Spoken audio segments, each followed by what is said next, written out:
Ako si Lita, 60 taong gulang. Sa loob ng 5 taon, tinatrato akong parang katulong sa sarili kong tahanan. Nagsimula ang lahat ng ikasal ang anak kong si Jose sa babaeng iyon. Mula pa lang noong una, nagdesisyon si Marites na ako ang magiging personal niyang lingkod. Lita, kape mo nga. Lita, linisin mo to.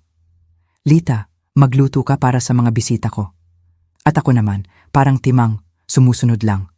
Akala ko, para mapanatili ang pamilya ko, pero hindi ko na kaya. Noong Martes na iyon ng Disyembre, pumasok si Marites sa kusina ko, gaya ng dati nang hindi ko makatok, may plastik ng ngiti na kinaiinisan ko.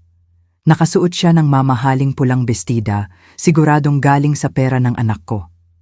Tunog ng kanyang takong sa tile floor ko ay parang maliliit na martilyo na tumatama sa mga ugat ko. Lita, sabi niya sa kanyang mapanuyang tono, may magandang balita ako. Buong pamilya ko ang darating sa Pasko dito. 25 lang sila. 25 lang. Parang maliit na bilang lang. Parang ako'y makinang ginawa para magluto at maglinis.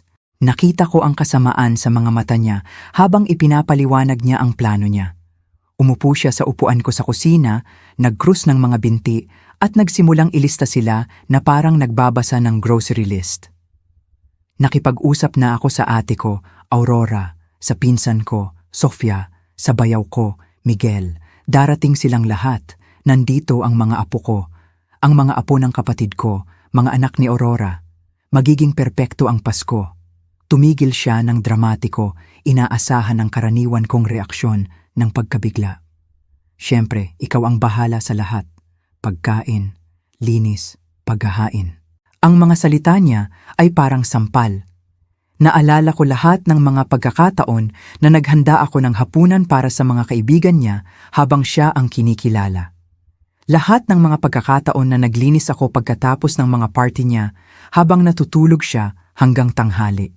Lahat ng mga pagkakataon na parang invisible ako sa sarili kong bahay. Well, kailangan natin ng 3 turkey. Patuloy niya, binabaliwala ang katahimikan ko. At yung silk chocolate cake na ginagawa mo. Nako, kailangan mo ring i-decorate ang buong bahay. Gusto ko kasing maging perpekto para sa Instagram photo.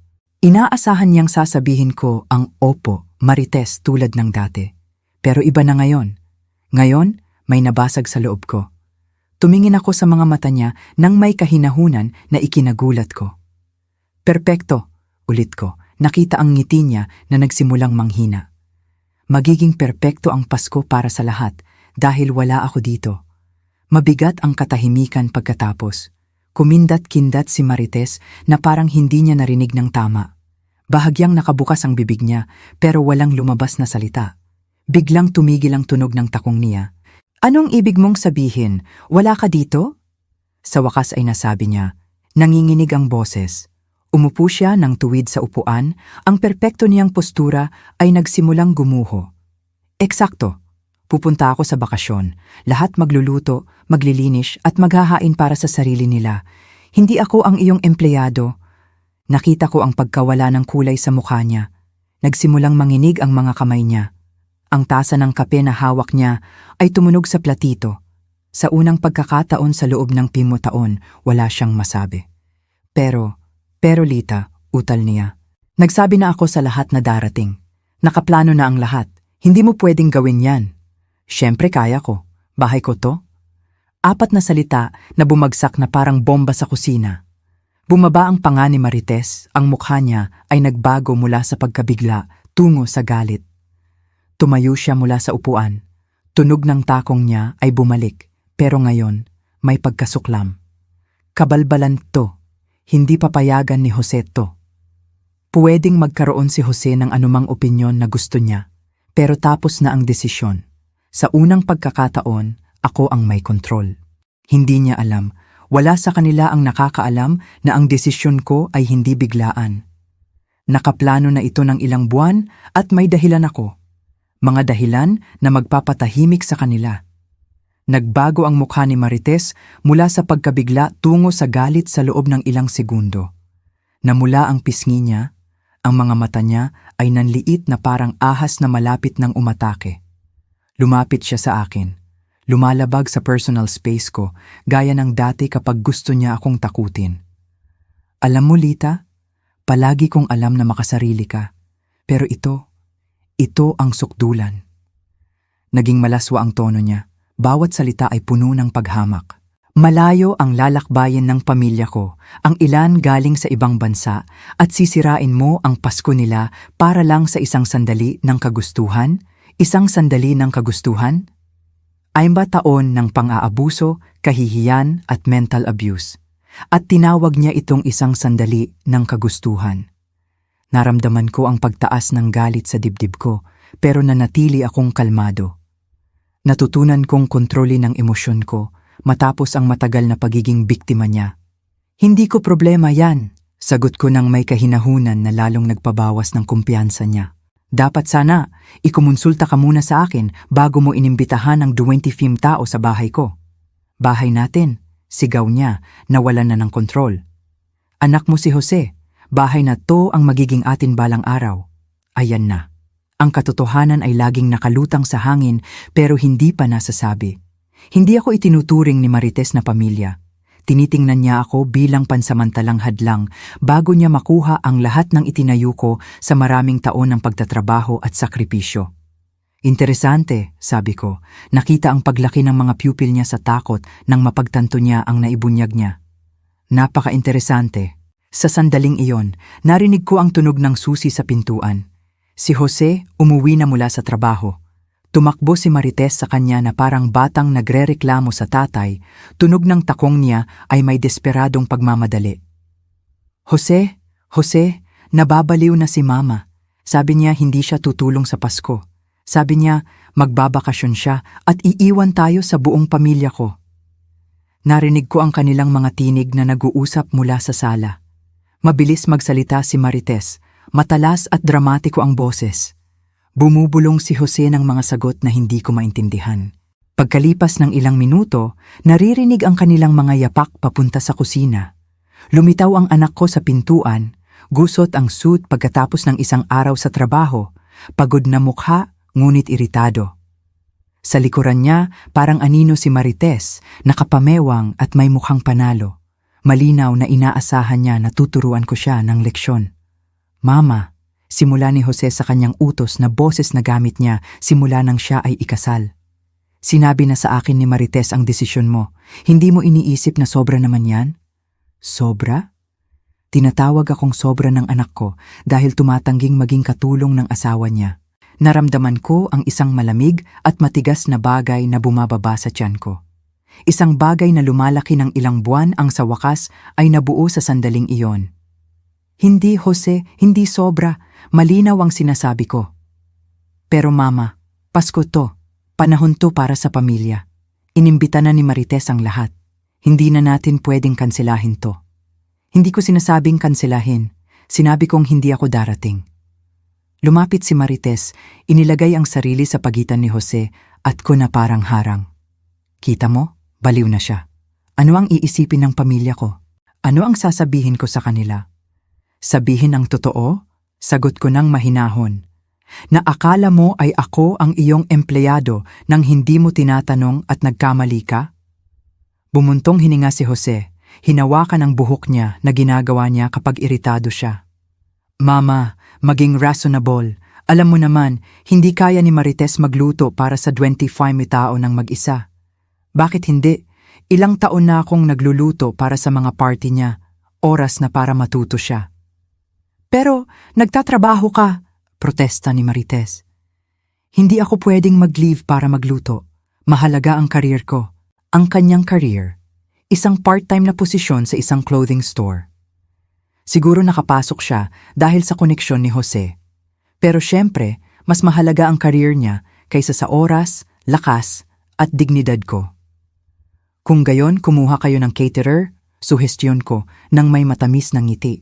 Maraming magagandang opsyon sa syudad. Mahal ang hired food, Jose. Nag-away si Jose. Bakit gagastos ng libu-libong piso kung magagawa mo ito ng libre? Tumigil siya ng biglaan na pagtanto ang sasabihin niya. Gaya ng dati, parang katulong na akala mo ay ka. Ang katahimikan sa pagitan namin ay parang lumalaking bitak. Nagpalitan ng kabadong tingin sina Marites at Jose. Nakikita ko ang mga gears na umiikot sa mga utak nila, sinusubukang hanapin ang paraan para manipulahin ako para sumuko. "Makinig ka, Mama," sabi ni Jose, sa wakas, gamit ang mas banayad na tono. "Alam kong medyo sensitibo ka nitong mga nakaraang araw. Baka dumadaan ka sa ilang hormonal changes." Hormonal changes? Talaga? Ginagawa niyang menopausal na babaeng nagwawala. Ang galit na pinipigilan ko ay nagsimulang kumulo sa ilalim ng balat, pero pinanatili kong pantay ang boses ko. "Walang kinalaman dito ang hormones, Jose. Tungkol ito sa isang bagay na napakalinaw, respeto, at sa loob ng 20 taon, hindi niyo ito na ipakita sa akin." "Hindi yan totoo," protesta ni Marites. "Palagi kaming mabait sa'yo.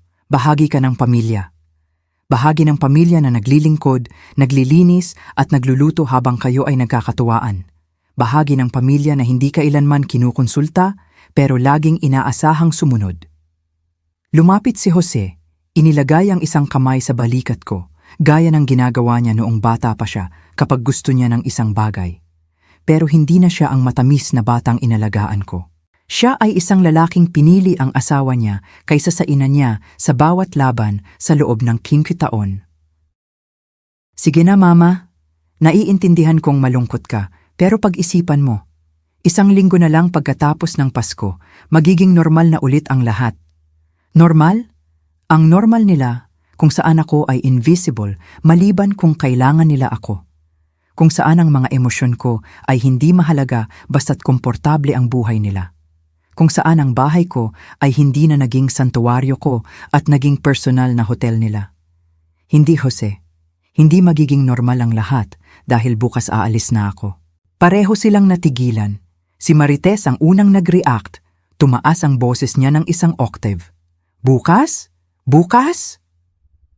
Kinumpirma ko, tinatamasa ang takot na nagsimulang kumislap sa kanilang mga mata. Nakaayos na ang lahat. Ang hindi nila alam, talagang inayos ko na ang lahat, hindi lang sa paraang inaakala nila. Gabi na yon, habang nagtatalo pa sina Marites at Jose sa sala na bumubulong sa kawalan ng pag-asa, nilak ko ang sarili ko sa kwarto at binuksan ang laptop ko. Oras na para gawin ang ikalawang bahagi ng plano. Isang plano na inalagaan ko ng maraming buwan mula nang matuklasan ko ang isang bagay na lubos na nagpabago sa pananaw ko sa aking minamahal na manugang. 3 buwan ang nakalipas, habang naglilinis ako ng opisina ni Jose, nakahanap ako ng isang briefcase na nakalimutan sa gitna ng kanyang mga papel, puno ng bank statements, printed emails, at legal documents. Noong una, inakala kong mga papeles lang ito sa trabaho, pero may nakakuha ng atensyon ko. Ang pangalan ni Marites ay lumalabas ng paulit-ulit sa mga transaksyon na hindi ko maintindihan. Gabi na yon, matapos silang matulog, bumalik ako sa opisina at maingat na sinuri ang lahat. Ang natuklasan ko ay nagpalamig sa akin. Si Marites ay gumagastos. Hindi gaanong maraming pera. Credit card na nasa pangalan ni Jose na hindi niya alam, personal loans na isinanla ang bahay, at mga impulsive shopping sa mga luxury stores na umabot sa mahigit 50,000 peso na utang. Pero hindi lang yon. Nakakita rin ako ng mga email kung saan nakikipag-usap si Marites sa mga kaibigan tungkol sa kung paano manipulahin si Jose para hindi niya malaman ang kanyang paggastos, kung paano siya bibigyan ng abala habang siya ay patuloy na namimili, at ang pinakamatindi, isang serye ng mga mensahe kung saan plano niyang hikayatin siyang ibenta ang bahay para mamuhunan sa kanilang kinabukasan. Ang bahay ko, ang bahay na tinitirhan ko ng 30 taon. Ang bahay na binayaran ko ng aking pagod, ipon at sakripisyo. Gustong ibenta ni Marites kay Jose para bayaran ang kanyang mga impulsive shopping debts. Gabi na iyon, hindi ako makatulog. Nagising ako hanggang madaling araw, pinoproseso ang pagtataksil, ang manipulasyon, ang panloloko. Pero kasama ng pagkawasak, may iba pang nagsimulang lumago. Isang malamig, kalkuladong determinasyon na ipagtanggol ang sarili. Kinabukasan, sinimulan ko ang sarili kong sikretong investigasyon. Kumuha ako ng private investigator, isang tahimik na lalaki na inirekomenda ng aking abogado ilang taon na ang nakakaraan. Hiniling ko sa kanya na subaybayan ang lahat ng financial activities ni Marites. Ang natuklasan namin ay mas malala pa sa inaakala ko. Hindi lang siya isang impulsive spender, kundi nagsisinungaling din siya tungkol sa trabaho niya. Ang kanyang importanteng career sa clothing store ay part-time lang at kumikita siya ng minimum wage, pero sinabi niya kay Jose na kumikita siya ng 3 beses nito. Saan nanggagaling ang karagdagang personal na gastos? Siyempre, mula sa mga secret credit cards at marami pa. Sinabi ni Marites sa kanyang mga kamag-anak na mas mayaman kami kaysa sa totoo. Sinabi niya sa kanila na si Jose ay may isang maunlad na negosyo, na ako ay may malaking ari-arian, na ang bahay namin ay nagkakahalaga ng doble sa tunay na presyo. Lahat ito ay mga kasinungalingan para mapanatili ang kanyang imahe bilang isang matagumpay, mabuting na pangasawa. Ngayon, habang nakatingin ako sa laptop screen sa tahimik na kadiliman ng kwarto, napangiti ako sa unang pagkakataon sa loob ng ilang buwan. Dahil nagawa ko ang mga hakbang na hindi nila maiisip. Una, inilipat ko ang lahat ng aking ipon sa isang bagong account sa ibang bangko. Isang account na hindi alam ni Jose at hindi kailanman magkakaroon ng access. Pagkatapos, kumonsulta ako sa aking abogado tungkol sa kung paano protektahan ang mga papeles ng bahay. Lumalabas na may mga napaka-epektibong legal na paraan para matiyak na walang makakapilit sa akin na ibenta ito. Pero ang pinakamatalino kong hakbang ay direktang kontakin ang pamilya ni Marites. Hindi lahat sa kanila, pero ang mga tunay na mahalaga.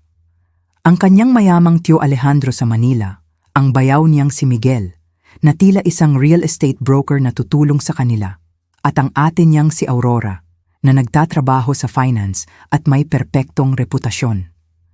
Nagpadala ako sa kanila ng napakamagalang na mga email, nagpakilala bilang isang nag-aalalang biyenan ni Marites. Sinabi ko sa kanila na nag-aalala ako sa mahinang financial situation ng bagong mag-asawa at humihingi ako ng payo kung paano tutulong. Siyempre, hindi sinasadyang inilakip ko ang ilan sa mga nakakabahalang bank statements na nahanap ko. Ang reaksyon ay agad-agad. Nagalit si Alejandro dahil nilinlang siya tungkol sa tunay na sitwasyon ni Marites. Agad na kinansela ni Miguel ang lahat ng plano ng financial support. Nagalit si Aurora hanggang sa nagbanta siyang personal na pupunta para ayusin ang buhay ng kanyang kapatid. Pero ang pinakamaganda ay wala ni isa sa kanila ang nagsabi ng kahit ano kay Marites. Naghihintay sila sa Christmas gathering para harapin siya ng personal.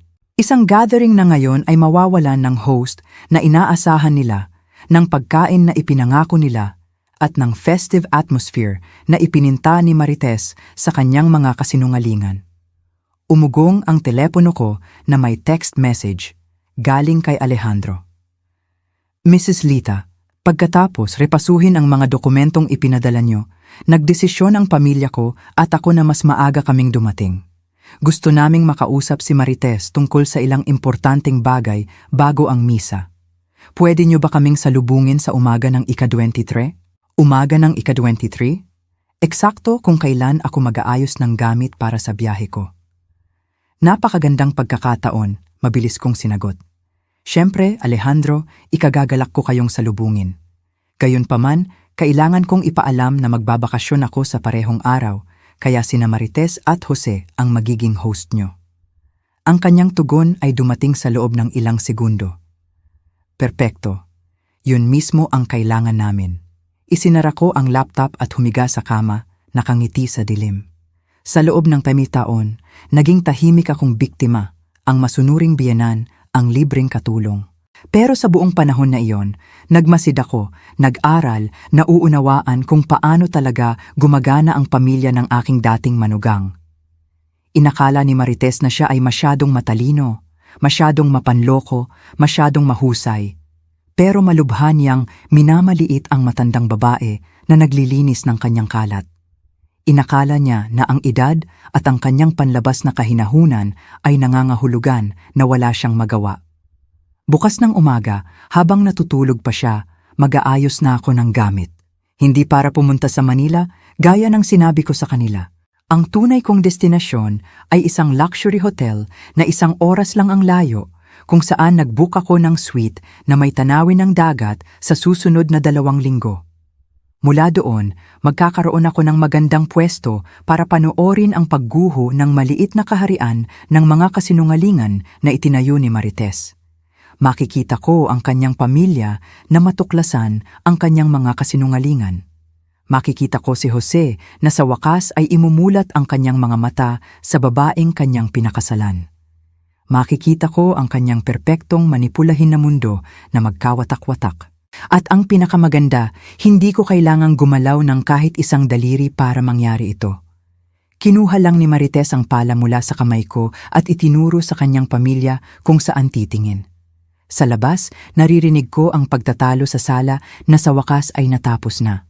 Tunog ng mga yapak sa hagdan, tunog ng mga pinto na nagsasara, ang tensyon na katahimikan ng isang bahay na puno ng hindi nalutas na mga hindi pagkakasundo. Pero natulog akong mahimbing kagabi.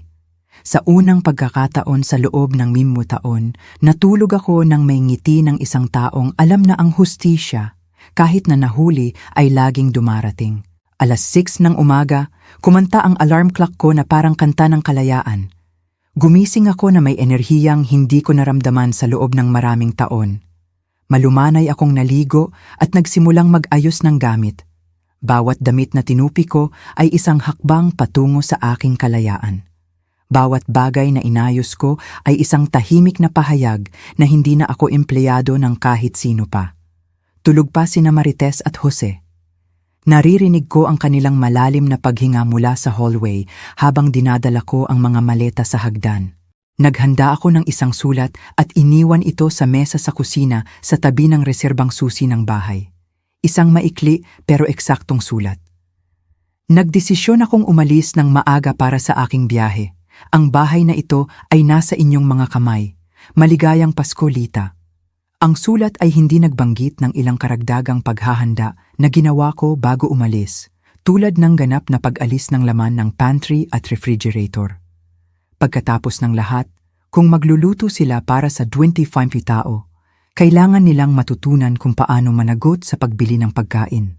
Nilak ko rin ang lahat ng fine china, eleganteng tablecloths at Christmas decorations ko sa kwarto. Kung gusto nilang mapabilib ang mayamang pamilya, kailangan nilang bilhin ang kanilang sariling mga gamit. Pero ang huli kong pahabol ay ang pagkansela ng cleaning service 2 beses sa isang linggo, isang serbisyo na binayaran ko. Pero laging inaangkin ni Marites ang lahat ng credit dahil sa isang perpektong napapanatiling bahay. Simula ngayon, maaari niyang maranasan ang tunay na kahulugan ng pagpapanatiling malinis ang isang bahay ng mag-isa. Dumating ang taxi ng eksaktong 7:00 ng umaga. Habang nagkakarga ang driver ng aking mga maleta, tinanaw ko sa huling pagkakataon ng bahay kung saan ako nanirahan ng 3 dekada. Isang bahay na dating santuwaryo ko, naging kulungan ko, at ngayon ay magiging kuta ko ulit. Dahil kahit napansamantala akong umalis, ito pa rin ang bahay ko at may plano akong bawiin ito ng buo. Ang hotel kung saan ako nag-check-in ay lahat ng aking pinangarap sa mga taon ng sapilitang paglilingkod sa pamilya. Isang maluwag na suite na may tanawin ng dagat. £8 oras na room service. At higit sa lahat, perpektong katahimikan. Walang sumisigaw ng tawag sa akin mula sa kusina. Walang umaasa sa akin na lumitaw na may bagong kape. Walang nag-aakala na ang oras ko ay walang halaga. Nagsimulang umugong ang telepono ko ng 10:47 ng umaga. Si Jose syempre. "Mama, nasaan ka? Nakita namin ang sulat mo, pero bakit ka maagang umalis?" Ang boses niya ay tila nalilito, halatang bagong gising pa. Siguro nakita lang niya ang walang lamang pantry at walang nagluluto ng weekend breakfast para sa kanya. "Magandang umaga, Jose. Nagdesisyon akong wala nang silbi ang pagpapaliban sa hindi maiiwasan. Marami kayong dapat gawin at inaabangan ko na ang pahinga ko." "Pero mama, biglaan ito. Si Marites naman, medyo malungkot siya." Malungkot. Isang diplomatikong paraan ng pagsasabi na siya ay nagpapanik sa pagkatuklas na siya ay talagang kailangang managot sa kanyang sariling buhay. Sigurado akong magaling ang pagharap niya. Pagkatapos ng lahat, isa siyang napakakompetenteng babae. May mahabang pagtigil. Naririnig ko ang mga boses sa likod. Mabilis at desperado ang sabi ni Marites. Mama, pwede mo ba man lang kaming sabihan kung nasaan ka kung may emergency? Ligtas ako at nasa magandang lugar. Yun lang ang kailangan niyong malaman. Mama, please. Alam kong galit ka, pero sobra naman to. Darating ang pamilya ni Marites sa loob ng 2 araw at hindi namin alam ang gagawin. Jose, 32 taong gulang ka na. Si Marites 29. Pareho kayong ganap na nasa hustong gulang. Sigurado akong kaya niyong ayusin ang problema niyo nang hindi umaasa sa isang angkamiukam taong gulang na babae. Isa pang pagtigil. Mas mahaba ito. Sige na. Sa wakas ay bumuntong hininga siya. Pero pangako mo sa akin na okay ka at kailan ka babalik? Bababa ako kapag handa na ako. Maligayang Pasko. Ibinaba ko ang telepono bago pa siya makapagmakaawa pa. Agad kong inilagay ang telepono sa silent mode. Alam kong ang susunod na ilang oras ay isang serye ng tuloy-tuloy na desperadong mga tawag at mensahe. Pero naghintay ako ng bimpataon para sa sandali ng kapayapaang ito. Hindi ko hahayaan na sirain nila ito. Nag-order ako ng lobster thermidor mula sa room service, isang bagay na hindi ko kailanman lulutuin dahil mukha itong masyadong marangya ayon sa matipid na pamantayan na ipinataw ni Marites sa sarili kong bahay. Habang dahan-dahan akong kumakain, tinatamasa ang bawat kagat. Ang telepono ko ay patuloy na kumikislap sa tahimik na mga abiso. Ang pinakamagandang bahagi ay hindi pa dumarating dahil bukas ng umaga, eksakto sa aking kalkulasyon, magsisimulang dumating ang pamilya ni Marites. Hindi nila matatagpuan ang perpektong Pasko na ipinangako niya sa kanila. Sa halip, matatagpuan nila ang hubad na katotohanan ng kung sino talaga ang babaeng nabuhay sa mga kasinungalingan sa loob ng maraming taon. 3:00 ng hapon, sa wakas ay sinuri ko ang aking mga mensahe.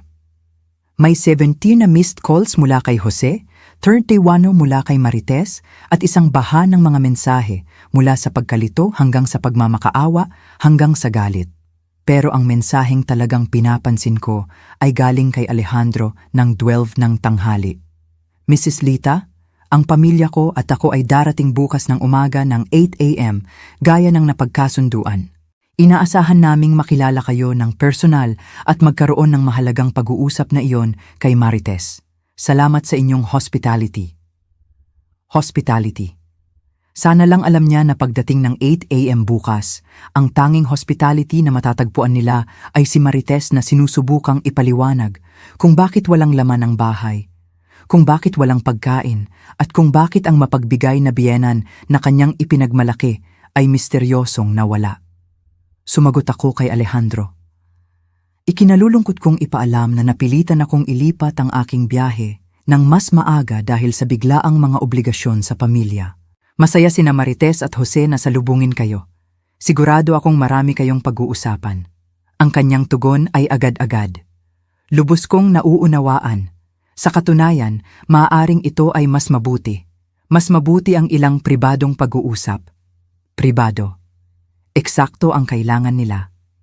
Isang pribadong pag-uusap sa pagitan ng isang babaeng nagsinungaling sa loob ng maraming taon at isang pamilyang sa wakas ay nalaman ang katotohanan tungkol sa kanyang mga financial lies.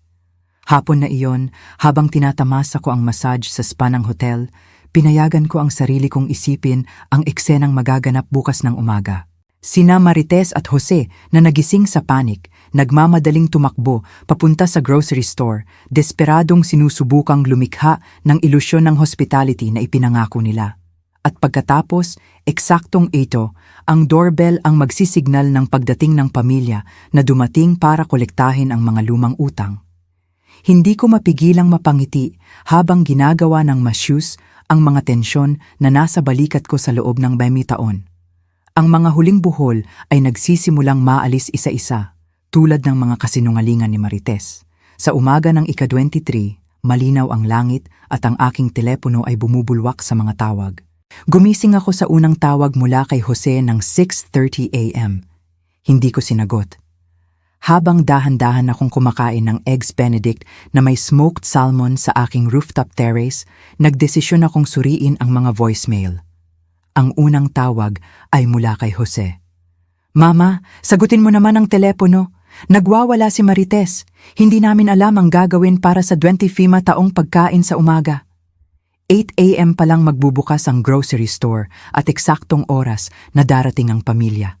Kailangan namin ng agarang tulong. Please, Mama, tawagan mo kami. Ang pangalawang tawag ay mula kay Marites. Ang boses niya ay ganap na nabasag. Lita, alam kong galit ka sa akin at naiintindihan ko kung bakit. Pero huwag mo naman akong ipahiya sa harap ng pamilya ko. Malayo ang nilakbay nila. Ang tiyo Alejandro ko ay galing Manila. Kinansela ni Aurora ang mga importanteng plano. Hindi ko alam kung paano magluto para sa ganito karaming tao. Hindi ko nga alam kung saan magsisimula. Nangangako akong mag-uusap tayo mamaya at aayusin ang lahat. Pero ngayon, kailangan ko talaga ng tulong mo. Ang ikatlong mensahe ay mas maganda pa. Si Marites ulit, ngayon ay umiiyak. Lita, chinek ko lang ang pantry at ref. Walang laman lahat. Bakit walang laman?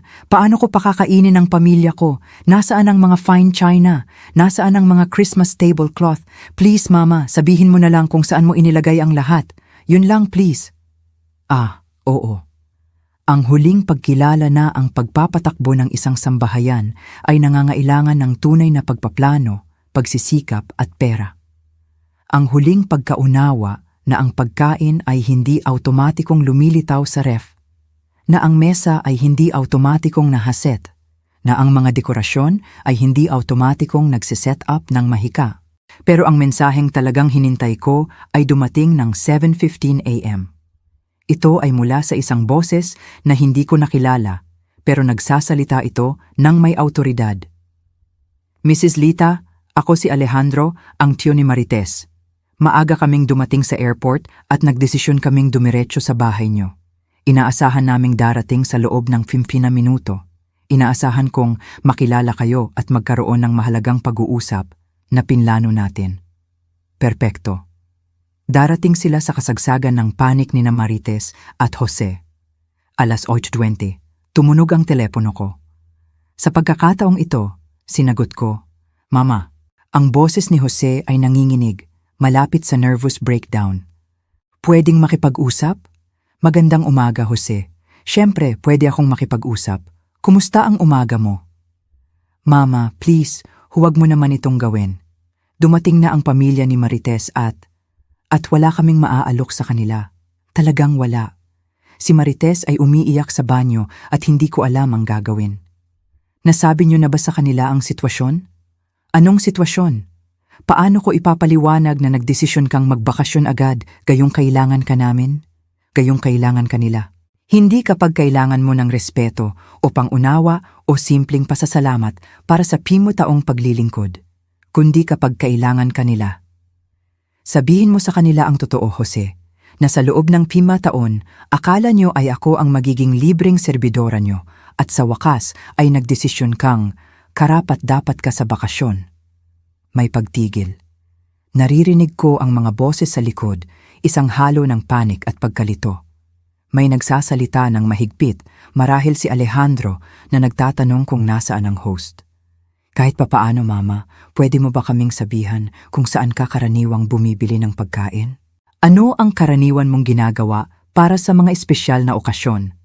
Kahit ano para makatulong?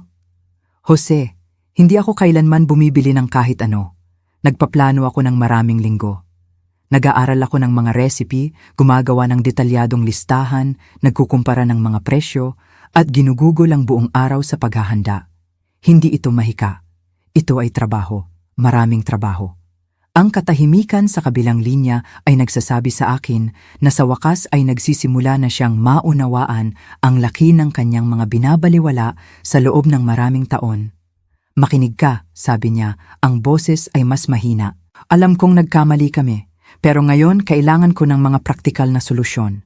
Ano ang gagawin ko sa 25 gutom na tao sa sala mo? Mag-order kayo ng takeout, tumawag sa mga restaurant, pumunta sa supermarket. Gawin ang ginagawa ng lahat ng nasa hustong gulang kapag may bisita sila. Pero holiday na ito. Sarado ang lahat o overloaded. Walang available na pwesto sa mga restaurant. Kung gayon, Marahil ay dapat ninyong pag-isipan iyon bago kayo mag-imbita ng daunpusimo tao nang hindi kumukonsulta sa taong inaasahan niyong gagawa ng lahat ng trabaho. Naririnig ko ang bagong boses sa likod, isang seryosong boses. Malinaw na humihingi ng paliwanag si Alejandro. Mama, gusto kang kausapin ng tiyo ni Marites. Sabi niya, kailangan niyang maintindihan kung ano ang nangyayari. Gusto kong makausap siya, pero nagbabakasyon ako. Sabihin mo sa kanya na perpektong maipapaliwanag ni Marites ang lahat. Pagkatapos ng lahat, siya ang nag-ayos ng pagtitipon na ito. Mama, please, 5 minuto lang. Nalilito siya at medyo iritado. Sa tingin ko, matutulungan niya tayong ayusin ang problemang ito. Tulungan ulit tayo. Lahat ay tungkol sa pagtulong sa kanila.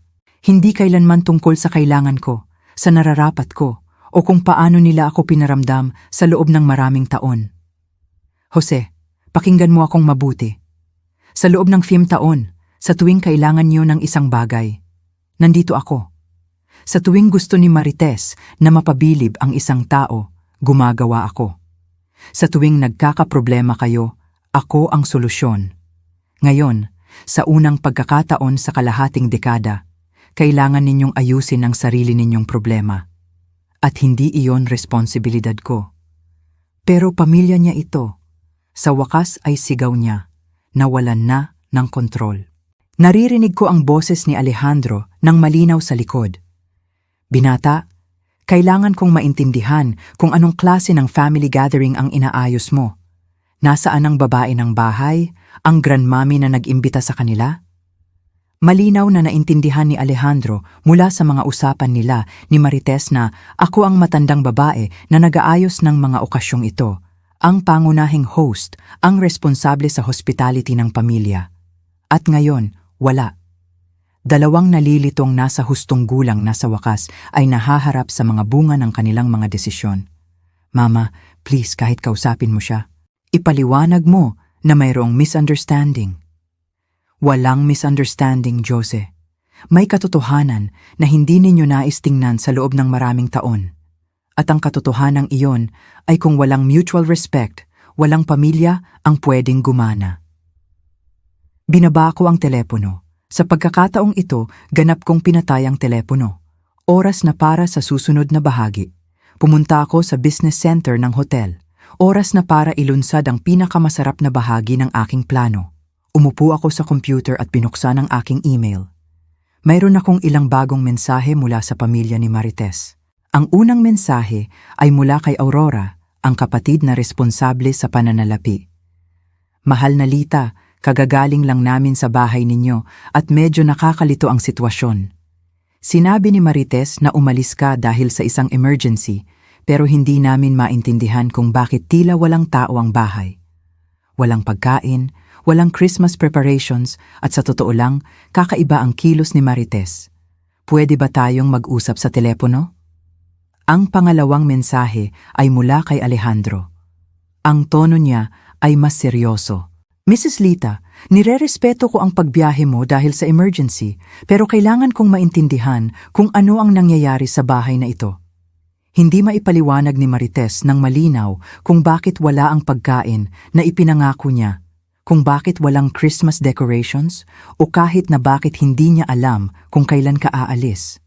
Ito ay ganap na hindi naaayon sa larawan ng pamilya na kanyang ipininta para sa amin. Mangyaring makipag-ugnayan agad sa akin. Perpekto. Iyon ang eksaktong pagkakataon na hinihintay ko. Sumagot ako sa parehong email gamit ang isang maingat na binuong mensahe.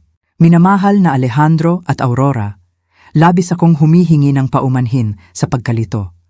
Napilitan akong ilipat ang aking biyahe ng mas maaga dahil sa mga pangyayari na ayaw kong pag-usapan sa email. Gayunpaman, naniniwala ako na mahalagang maunawaan ninyo ang tunay na sitwasyon ni Marites at Jose bago magpatuloy sa anumang Christmas plans. Ang mga dokumentong ipinadala ko sa inyo noon ay bahagi lamang ng financial reality. Kung talagang nais ninyong tulungan si Marites, ipinapayo ko sa inyo na magkaroon ng napakatapat na pag-uusap sa kanya tungkol sa kanyang mga gawi sa paggastos at ang kanyang hindi makatotohanang mga inaasahan sa suporta ng pamilya. Gumagalang Lita. Ipinadala ko ang mensahe at naghintay. Hindi ako naghintay ng matagal. 20 minuto pagkatapos, tumunog ang telepono ng hotel suite ko. Galing ito sa front desk. Ma'am, mayroon kayong long distance call. Isang Mr. Alejandro na nagsasabing emergency. Pakilipat sa akin, pakiusap. Ang boses ni Alejandro ay tensyonado ngunit kontrolado. Mrs. Lita, salamat sa pagtanggap ng aking tawag. Kailangan kong magtanong ng ilang direktang katanungan tungkol sa aking pamangkin. Siyempre, Alejandro, nakikinig ako. Una, totoo bang hiniling ni Marites sa inyo na magluto at maglinis para sa lahat ng kanyang family gatherings? Tama. Sa loob ng nakaraang 5 taon, sa tuwing kayo ay bumibisita o may bisita siya, ako ang bahala sa lahat. At noong ikinuwento niya sa amin ang tungkol sa masasarap na hapunan at perpektong mga kaganapan, siya ba ang organizer o kayo? Ako ang nagplano ng lahat mula simula hanggang dulo. Si Marites ang kumukuha ng lahat ng credit. May mahabang pagtigil. Naririnig ko ang mga boses sa likod. Malinaw na nagtatalo si Alejandro sa isang tao. Pangalawang tanong, ang mga financial statements na ipinadala ninyo sa amin, totoo ba ang mga iyon? Ganap na totoo. Direktang kinuha ko ang mga iyon mula sa personal records ng aking anak. At alam ba ni Marites na natuklasan niyo ang kanyang mga utang? Hanggang ngayon, hindi niya alam na alam ko ang tungkol sa kanyang lihim na paggastos o ang kanyang mga kasinungalingan tungkol sa kanyang kita. Naiintindihan ko na. Ang kanyang boses ay naging yelo. Isa pang tanong, bakit ka nagdesisyon na umalis sa eksaktong oras na ito? Dahil pagod na ako sa pagtrato bilang katulong sa sarili kong bahay. Inakala ni Marites na magluluto ako para sa 25 katao nang hindi tinatanong kung available o handa ako. Ang katahimikan pagkatapos ay mahaba at tensyonado.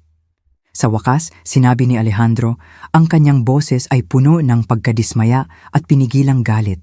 Mrs. Lita, ang pamilya ko ay may utang sa inyo ng paumanhin. Si Marites ay nagsinungaling sa amin sa loob ng maraming taon. Nagpinta siya ng isang larawan ng isang maunlad na pamilya kung saan siya ang perpektong organizer. Humingi siya sa amin ng financial support para palawakin ang negosyo ni Jose noong malinaw na ang pera ay para sa kanyang impulsive shopping debts. Natatakot akong totoo yan. At kami, bilang mga tanga, ay handang tumulong dahil naniniwala kaming naipakita niya ang kanyang sarili bilang responsable at matagumpay, habang sa katotohanan kayo ang nagpapanatili ng lahat habang siya ang kumukuha ng lahat ng credit. Well, ngayon alam na natin. At para malaman ninyo, ang pamilya ko ay hindi tumatanggap ng ganitong uri ng panloloko. Kailangang magpaliwanag ng seryoso si Marites. Alejandro, kung maaari akong magbigay ng isang mungkahi, pakiusap. Sa tingin ko ay makikinabang si Marites kung haharapin niya ang mga natural na kahihinatnan ng kanyang mga desisyon. Nabuhay siya sa isang bubble ng pribilehiyo kung saan ang iba ang umaayos ng kanyang mga problema. Marahil ay oras na para matuto siyang maging tunay na independent. Lubos akong sumasang-ayon. Sa katunayan, mayroon akong ilang balita para sa kanya na lubos na magbabago sa kanyang pananaw. Ang financial support na inaasahan niya mula sa pamilya para sa negosyo ng kanyang asawa, well, ganap itong nakasalalay sa kung mapapatunayan niyang siya ay financially responsible at transparent. Pagkatapos repasuhin ang mga dokumentong ito at ang kasalukuyang sitwasyon, masasabi ko sa inyo na walang suporta na mangyayari. Ang ngiti ko ay lumawak. Naiintindihan ko. Pero higit pa riyan, ang bayaw ko, si Miguel, na dapat sana ay tutulong sa kanila sa kanyang mga real estate connections, ay galit din. Malinaw, hiniling ni Marites sa kanya na i-assess ang ilang mga real estate para sa investment, kabilang ang bahay kung saan kayo nakatira. Alam mo ba ang tungkol dito? Ito ang bago. Hindi ko alam na si Marites ay umabot na sa puntong humiling kay Miguel na i-assess ang aking bahay para ibenta. Hindi ko alam yan. Well, galit si Miguel. Nag-invest siya ng oras at resources batay sa maling impormasyon. Naramdaman niyang ganap siyang nilinlang, na nagdadala sa akin sa pangunahing punto. Nagdesisyon ang pamilya ko na ang perpektong Pasko na ito ay magiging isang family intervention. kailangang ipaliwanag ni Marites ang bawat kasinungalingan, bawat panloloko, bawat manipulasyon. Family intervention. Mas maganda pa ito kaysa sa plano ko. Hindi lang si Marites ang haharap sa logistical disaster ng kanyang party, kundi kailangan din niyang managot sa maraming taon ng panloloko sa harap ng buong pamilya niya. At paano ang ibang mga kamag-anak? Alam na nila ang lahat ngayon. Pagdating ng ngayong gabi, malalaman ng buong pamilya ang katotohanan tungkol kay Marites. At alam niya ba? Hindi pa, pero malapit na. Naririnig ko ang pagtaas ng boses sa likod. Malinaw na lumalala ang mga bagay sa aking bahay. Mrs. Lita, kailangan kong umalis para ayusin ang sitwasyon na ito. Pero gusto kong malaman mo na lubos na nire-respeto ng pamilya ko ang iyong pagdurusa ng matagal at ang iyong dignidad na umalis. Salamat, Alejandro. Malaki ang ibig sabihin niyan sa akin. Isa pang bagay. Kapag handa ka nang bumalik, inaasahan naming makilala ka ng maayos. Ang tunay na Lita, hindi ang katulong na pinanggap ni Marites na ikaw ay. Magiging isang karangalan iyan. Ibinaba ko ang telepono at sumandal sa upuan. Nakakaramdam ng malalim, mainit na kasiyahan. Sa aking bahay, ang mundo ng mga kasinungalingan ni Marites ay nagkakawatak-watak, eksakto tulad ng aking pinlano. Niyong gabi, nag-arkila ako ng isang discreet na pribadong sasakyan para mamasyal sa aking kapitbahayan para lang obserbahan mula sa malayo. Ang tanawin na natagpuan ko ay lumampas sa pinakamalalang mga inaasahan ko. Maraming rental cars na nakaparada ng kalahati at maraming grocery bags na nakakalat sa beranda, malinaw na iniwan sa gitna ng krisis. Parang nanonood ng isang telenovela sa totoong oras, pero libu-libong beses na mas kasiya siya. Umugong ang telepono ko. Ito ay isang mensahe mula kay Aurora. Mrs. Lita, pwede mo ba akong tawagan? Kailangan ko pang magtanong tungkol sa mga dokumento. Agad akong tumawag. Mrs. Lita, sabi niya, ang boses ay tensyonado. Tinitingnan ko ang financial situation ng kapatid ko at mas malala pa kaysa sa inaakala natin. Nalaman ko lang na ginamit niya ang pangalan at credit information ni Jose para magbukas ng mga account na hindi niya alam. Ito ay maaaring ituring na identity fraud. Ito ay bagong impormasyon. Alam ba ni Jose? Kakasabi lang namin sa kanya isang oras na ang nakalipas. Shocked siya. Patuloy niyang sinasabi na ito ay dapat na isang misunderstanding. Aurora, kailangan kong magtanong ng isang sensitibong bagay. Alam mo ba na sinabi ni Marites sa ating pamilya na isinasaalang-alang mong gawin siyang beneficiary sa iyong huling habilin? Ang tanong na iyon ay parang kidlat sa akin. Ano? Oo, sinabi niya sa amin na balak mong iwan sa kanya ang bahay at isang malaking bahagi ng iyong ipon. Ginamit niya iyon bilang collateral para sa ilang mga loan na hiniram niya mula sa pamilya. Ang pagtataksil ay mas malalim pa sa aking inakala. Aurora, maaari kitang siguruhin na iyon ay ganap na mali. Ang aking huling habilin ay hindi kasama si Marites bilang beneficiary ng kahit ano. Nai-imagine ko, pero ginamit niya ang kwentong iyon para manghiram ng mahigit 20,000 peso mula sa ilang mga pinsan natin sa Amerika. 20,000 peso na utang na dapat kong bayaran sa aking kamatayan. Ang kakatwa, ang malupit na kalkulasyon. Paano nagre-react si Marites sa lahat ng ito? Tanong ko. May mahabang pagtigil. Siya ay ganap na tumatanggi. Patuloy niyang iginigiit na ito ay isang misunderstanding lamang na ikaw ay naghihiganti dahil sa pakiramdam na siya ay nawala mula sa Christmas plan. Siyempre, kahit nahaharap sa hindi mapagkakailang ebidensya, ginagamit pa rin ni Marites ang papel ng biktima at ang pagdiriwang ng Pasko. Tumawa si Aurora ng mapait. Anong Pasko? Nag-order lang si Marites ng pizza para sa duwenway matao dahil hindi siya marunong magluto ng kahit ano pa. Kumakain kami sa mga paper napkin dahil hindi niya nahanap ang fine china. Imbis na magdiwang, dumadaan kami sa pinaka-intense na family confrontation sa buhay namin. Pizza para sa 25 tao. Ang irony ay matamis. Ano ang plano mo ngayon? Tanong ko. Ang ilan sa amin ay aalis bukas. Hindi ito ang family reunion na inaasahan namin, pero ang ilan sa amin ay mananatili para matiyak na nauunawaan niya ang mga kahihinatnan ng kanyang mga aksyon. Lahat ng family loans ay agad na tinawag. Ang financial support para sa negosyo ni Jose ay nawala na at ipapaalam namin sa ibang mga miyembro ng pamilya para protektahan sila mula sa mga hinaharap na manipulasyon. Iyon ang divine justice. At si Jose, iyon ang pinakamalungkot na bahagi. Sa tingin ko, wala siyang alam tungkol sa kanyang mga kasinungalingan. Siya ay nasira. Aking anak na kawawa. Pero alam ko rin na ito lang ang paraan na mabubuksan niya ang kanyang mga mata. Aurora, may isang bagay pa na dapat mong malaman. Kapag bumalik ako sa bahay at malapit na ako, gagawa ako ng ilang malalaking pagbabago. Hindi na magiging malaya si Marites na makapasok sa bahay ko. Magkakaroon ng mga bagong patakaran, mga bagong hangganan, at mga bagong kahihinatnan para sa kawalan ng respeto. Parang perpekto. Oras na para matuto siyang mabuhay sa totoong mundo. Ibinaba ko ang telepono at inutusan ng driver na ibalik ako sa hotel. Bukas ang magiging tagumpay kong pagbabalik. Sa umaga ng Disyembre 24, malamig pero malinaw ang panahon. Kalmado akong nag-aayos ng gamit at naghahanda para sa huling pagharap. Bago umalis ng hotel, tinawagan ko ang aking abogado, si Robert. Ako si Lita. Handa na ba ang lahat ng dokumentong pinag-usapan natin? Ganap na handa, Lita. Ang mga pagbabago sa huling habilin ay na-inotarize na. Ang mga amendment sa mga titulo ng lupa ay nairehistro na.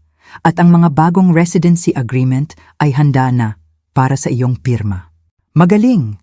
Makikipagkita ako sa iyo sa loob ng 1 oras sa aking bahay. Sigurado ka bang gusto mong gawin ito sa Christmas Eve? Robert, walang perpektong panahon kaysa dito. Oras na para matutunan ng pamilya ko ang tunay na kahulugan ng pasasalamat. Ang taxi ay nagdala sa akin ng 10:00 ng umaga. Binuksan ko ang pinto gamit ang aking susi at ang bahay ay nabalot ng katahimikan. Lita, ang boses ni Jose ay puno ng pagdududa, halos pag-asa. Oo, nakabalik na ako. Siya ang unang lumitaw na may malalim na mga bilog sa ilalim ng kanyang mga mata. Sa likuran niya ay si Marites, isang bersyon na hindi ko pa nakikita. Walang makeup, gusot ang damit, namamaga ang mga mata sa pag-iyak. Pagkatapos, ang natitirang bahagi ng kanyang pamilya. Si Alejandro, malungkot at marangal. Si Aurora, may hawak na folder. Si Miguel at Sofia, ang kanilang mga mukha ay nagpapakita ng pagkadismaya. Mrs. Lita, sabi ni Alejandro, inabot ang kanyang kamay ng may respeto. Isang karangalan na makilala kayo sa wakas. Lubos kaming humihingi ng paumanhin sa pagkikita sa ganitong sitwasyon. Ang karangalan ay sa akin, Alejandro. At huwag kang mag-alala, minsan kailangan lang mailabas ang katotohanan ng dramatiko. Sa sandaling iyon, tumunog ang doorbell. Si Robert, ang aking abogado. Robert, salamat sa pagdating. Naniniwala akong lahat tayo ay handa na para sa pag-uusap na ating ipinagpaliban sa loob ng maraming taon. Pumasok si Robert, ang kanyang presensya ay agad na nagbigay ng legal na bigat sa silid. Magandang umaga, sabi niya ng propesyonal. Ako si Robert Miller, ang abogado ni Mrs. Lita. Nauunawaan ko na may ilang mga isyu sa pamilya at pananalapi na kailangang linawin. Mas namutla si Marites. Bakit may abogado dito? Dahil pagkatapos ng famataon ng emotional abuse, financial manipulation, at ganap na kawalan ng respeto, nagdesisyon akong kailangan ko ng legal na proteksyon, sagot ko nang may malamig na kahinahunan. Legal na proteksyon mula sa ano? Tanong ni Jose. Talagang nalilito. Mula sa mga pagtatangka ng iyong asawa na gamitin ang aking nalalapit na kamatayan bilang collateral para sa mga pautang. Mula sa kanyang plano na kumbinsihin kang ibenta ang aking bahay para bayaran ang kanyang mga impulsive shopping debts mula sa maling paggamit ng iyong credit information. Kailangan ko pa bang magpatuloy? Ganap na katahimikan. Bumagsak si Marites sa sofa. Sa wakas ay napagtanto na ang mundo ng kanyang mga kasinungalingan ay ganap ng gumuho. Robert, sasabihin ko, Magsimula na tayo? Mabuti. Una, ang mga pagbabago sa huling habilin. Binago ni Mrs. Lita ang kanyang huling habilin upang matiyak na ang pagmamay-ari ng bahay na ito ay hindi kailanman maibebenta o maisasangla nang walang kanyang malinaw na pahintulot, kahit na pagkatapos ng kanyang kamatayan. Ang bahay ay ililipat sa isang family trust na nagpoprotekta sa interes ni Jose, ngunit nagbabawal sa anumang financial speculation. Nagsimulang tahimik na umiyak si Marites. Mukhang shock si Jose, pero sa unang pagkakataon, tunay na nahihiya. Pangalawa, patuloy ni Robert, ang mga bagong residency terms.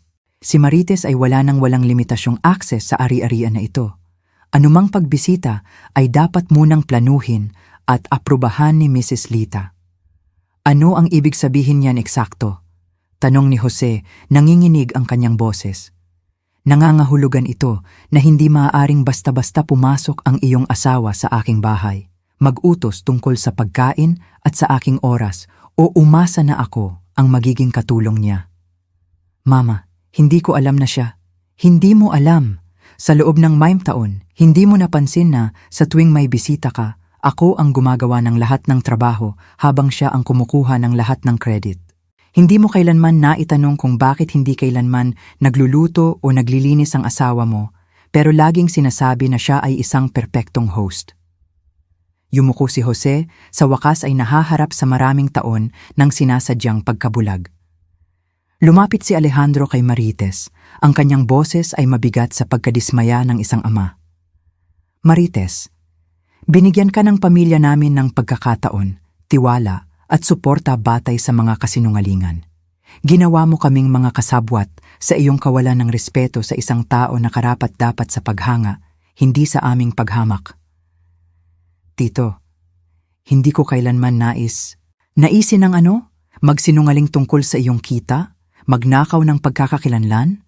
Nangako ng mana na hindi sa iyo para ibigay? Tratuhin ang iyong biyenan na parang katulong? Walang sagot si Marites. May isang bagay pa, patuloy ko, direktang nakatingin kay Marites. Ibabalik mo ang bawat sentimo na hiniram mo gamit ang mga kasinungalingan tungkol sa iyong inaasahang mana. Personal kang hihingi ng paumanhin sa bawat miyembro ng pamilya na iyong nilinlang at matututunan mong mabuhay sa iyong tunay na kakayahan, hindi sa ilusyon na iyong itinayo sa aking gastos. At kung hindi niya gawin? Tanong ni Aurora, haharapin niya ang mga karampatang legal na kahihinatnan para sa identity fraud at fraudulent credit card acquisition. Sabi ni Robert, isinasara ang kanyang folder. Naglakad ako patungo sa buong pamilya na nagtitipon sa aking sala.